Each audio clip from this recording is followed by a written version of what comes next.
Para terminar o programa de hoje, um assunto que vem despertando muito interesse: as abelhas nativas.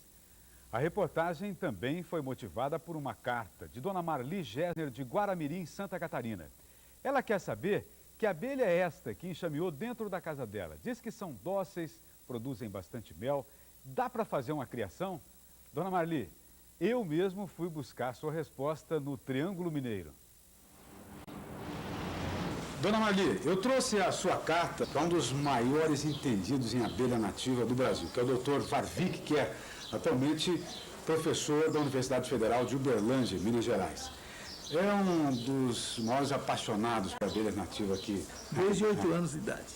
Professor, que abelha é essa? Esta abelha, Dona Marli, é a famosa mandaçaia. Mandar, vigia, sair bonito. Vigia bonito. E chama vigia por quê, professor? Vigia porque toda colmeia tem um vigiazinho na porta. Os índios achavam que essa era a abelha mais bonita que existia. E cientificamente é conhecida por Melipona quadrifaciata quadrifaciata. Quadrifaciata porque as bandas amarelas vão de ponta a ponta. São 4. Agora, quando começa a entrar no estado de São Paulo e Minas Gerais e Espírito Santo, ela é separada no meio, a faixinha. Ela não tem a faixa contínua. Não tem a faixa contínua. É uma outra espécie, não? Subespécie. O doutor Quer, Dona Marli, já apareceu várias vezes no Globo Rural. Inclusive, a gente já mostrou em reportagem a valiosa coleção de abelhas nativas que ele cria no fundo do quintal da própria casa dele. É um divertimento para a família e também um campo de pesquisa que atende universitários do país inteiro. Esta caixa que ele está abrindo aí é de um ninho de mandaçaia. É bem diferente de uma colmeia de abelha Europa ou africanizada. Envolvidos por lâminas de cera fina, os favos de cria ficam empilhados. E elas armazenam a comida não em favos, mas em potes. Aqui é o mel, vou abrir um pouquinho para ver que tem mel, olha. Mel delicioso. E lá embaixo, o pote que tem pólen. O pólen desta abelha é muito importante. Ela traz pólens de solanáceas. E as solanáceas têm mais proteína do que os outros pólens. Quais são as espécies? Solanáceas. Solanáceas. Vou citar algum exemplo mais comum, que é o tomate, a batatinha, né, o jiló, o pimentão. E a mandaçaia A mandaçaia é a grande polinizadora dessa espécie. Professor, quer dizer que a dona Marli tem lá na casa dela, assim, vamos dizer, um pequeno tesouro, essa colônia de mandaçaia. Mas tem mesmo. E se ela aumentar, ela vai acabar se apaixonando por essas abelhinhas. E tem um amigo meu em Ribeirão Preto que tem, desta mandaçaia, ele deve ter 60 colônias. E quando ele, de cada 3 meses, ele faz divisões e vende e tira R$2.000. Ele vende 10 colmeias a 200 cada um, e então ele desafoga-se economicamente. Dona Marli, seguindo a sugestão do professor Quer, nós já deixamos Uberlândia e estamos agora em Ribeirão Preto, São Paulo. Viemos conhecer o criador de mandaçaia que mora aqui. O carro dele é esse Aero Willys aí, uma peça rara e curiosa no trânsito da cidade. E ao contrário do que inicialmente poder-se-ia imaginar, o dono tem praticamente a mesma idade do veículo. Davi Aidar foi aluno do professor Quer. Formou-se em zootecnia. Há 15 anos pesquisa as abelhas nativas. Já escreveu um bocado de coisas sobre o assunto. Como este livro, olha, que com certeza vai interessar a senhora. A mandaçaia. Davi é daquele tipo que gostou tanto da lição de casa que acabou fazendo de um passatempo uma profissão. Ele agora está chegando em casa, que também é o local de trabalho. Veja aí, o quintal acabou virando um meliponário, que é o nome que se dá ao criatório de abelhas silvestres. O que não impede a movimentação do resto da família por aqui. Até porque essas abelhinhas não têm ferrão, não oferecem qualquer risco de acidente. Em volta de uma velha jabuticabeira, num espaço de 80 metros quadrados, Davi acomoda até 120 colmeias. Tem ninho em tronco de árvore, em tubo de PVC, em caixa de madeira, de vários tamanhos e desenhos. Inclusive, um dos estudos que ele faz é sobre a adaptação dos enxames a tipos diferentes de volumes. E daqui a pouco nós vamos mostrar qual a melhor caixa para se criar manda-saia, viu, dona Marli? Mas antes, vamos ver algumas coisas básicas que o Davi recomenda para a criação. A primeira delas são flores. É a fonte de alimento de onde as abelhas vão tirar néctar e pólen. Apesar de ter uma oferta boa aqui mesmo no quintal, como o camarão, a mimosa, o anis e dos inúmeros jardins aqui em volta do bairro, numa boa parte do ano, especialmente nos períodos de seca, as abelhas precisam de alimentação artificial. Olha aí como o Davi faz. Pega um vidro, enche até a metade com açúcar, complementa a outra metade com água e acrescenta uma medida de complexo vitamínico. E bate bem até virar um xarope. Esse xarope, ele substitui o néctar das flores. O néctar, o que ele produz, o que ele fornece às abelhas é energia. Outra coisa que ele prepara também são potes artificiais. Veja como é simples. Esse líquido na canequinha é cera derretida. Ele usa cera de abelha Europa mesmo, mais barata e mais fácil de encontrar, com um pouquinho de cera de manda-saia, que é para dar cheiro. A ponta de um cabo de vassoura tem praticamente as mesmas medidas do pote natural. Quanto mais lisa a madeira, melhor, porque evita que a cera grude, né? Repetindo várias vezes o mergulho do bastão no líquido e esfriando na água, rapidamente ele faz o potinho. Tanto o potinho como o xarope fazem parte dos apetrechos que Davi carrega numa caixinha adaptada de marceneiro. Entre outras coisas, aí ele tem formão para abrir os ninhos, vassourinha, uma faca, tem até uma caneta com tinta especial para fazer marcação na rainha. E embora seja fácil de reconhecer por ter o abdômen bem mais desenvolvido que as outras, a rainha marcada facilita muito na hora de inspeção semanal das colmeias.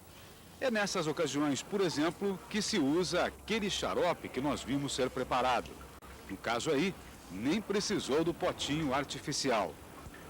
Para combater predadores, principalmente as formigas, os suportes da colônia são regularmente pincelados com uma mistura de óleo queimado com enxofre. O enxofre, ele tem uma característica de ser repelente, né, de insetos. E o óleo ajuda a dar aderência ao ferro, ao metal. Dona Marli, vale a pena dar uma olhada nesse tipo de suporte de caixas. Muito prático.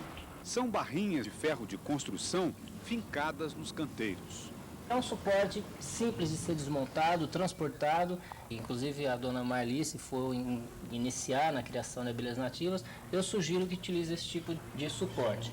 Para situações em que não se pode usar o suporte de ferro, Davi improvisa a proteção anti-formiga com um quadro de ribinhas. Em cada canto fixa um prego. Colocado em cima, a colônia fica suspensa. Dessa forma, a caixa está protegida contra formiga. Bem, gente, atenção, porque agora nós vamos ver como é que se faz a divisão do enxame de manda-saia. A primeira coisa que o agricultor tem que preparar é uma caixa quadrada especial, medindo 20 centímetros por 20 e 20 de profundidade também. Olha o detalhe aqui, ó, a espessura de pelo menos 2 centímetros. Nesta outra caixa que não foi pintada ainda, você entende por quê. A parede da caixa deve ter uma camada interna de isopor. É uma camadinha fina de madeira, o isopor e outra camada de madeira. É um sanduíche, né? É um modelo desenvolvido por um pesquisador chamado Paulo Sommer. Qual é a vantagem desse modelo? Ajuda no controle de temperatura interna do ninho. Mais indicado para os estados do sul do país, Santa Catarina até Curitiba. Bom, isso aqui, na verdade, é o corpo central da colmeia. Ele é vazado, ó. E vai em cima de uma peça, que é uma base, tá? Também tem esse buraco aqui, então ela vai aqui em cima. E na medida em que vai crescendo o ninho, são colocadas alças, né? Isso aqui pode ser empilhado. E ela tem que ter uma tampa. Davi agora vai preparar o interior da caixa. Com um pedaço de cera alveolada, dessas usadas na produção de abelha africanizada, faz um cilindro e o coloca na parede que tem o orifício de entrada e saída do ninho. Não esquecer de fazer o orifício do invólucro coincidindo com o orifício da colmeia. Isso aí já é meio caminho andado para as abelhas que não terão que perder tempo e energia com a construção da casa. Já vão começar direto na produção. O requisito fundamental para a colônia-mãe é que seja forte, o que significa ter aproximadamente 1000 abelhas. Para se ter uma ideia, o enxame de africanizada tem mais de 60 mil. Davi retira o favo de crias que está embaixo da pilha, de cor mais clara, que indica que já estão no ponto de eclodir. Agora, Davi, é uma intervenção, né? Uma agressão. Olha, Nelson, por isso que muita gente não consegue criar a melípona. Por quê? A abertura de uma colônia de melípona, de abelha sem ferrão, é como se você fizesse uma cirurgia.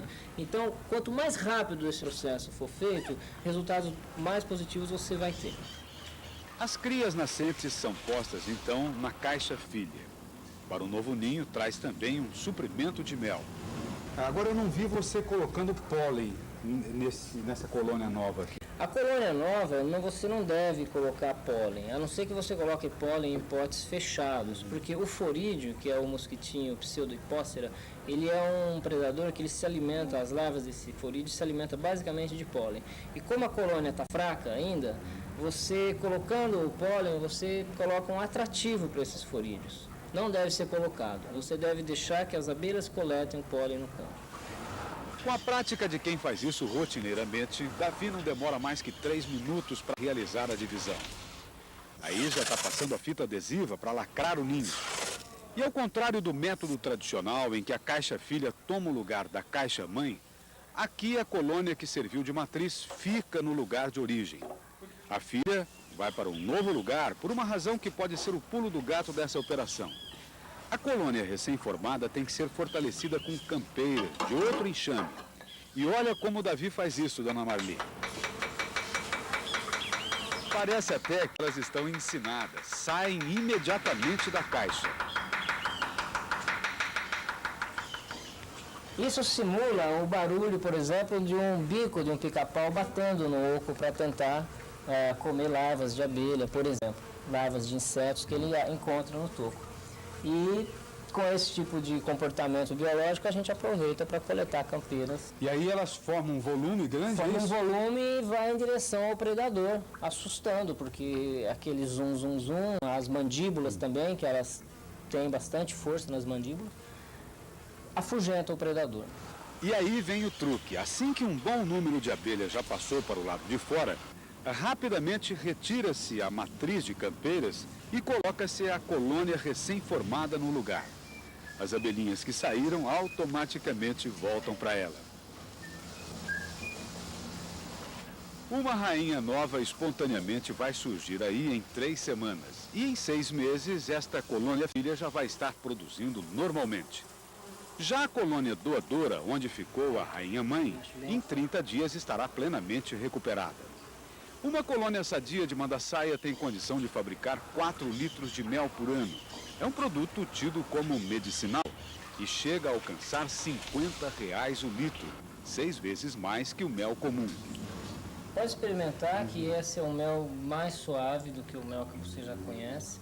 É um mel bem leve, um sabor bem palatável. É bom? É bom. Esse mel, o mel de melípona, ele é mais aquoso, mas ele tem um sabor mais leve. Não é tão doce quanto o mel de abelha africana, né? Não é. A abelha africanizada tem maior porcentagem de sacarose, né?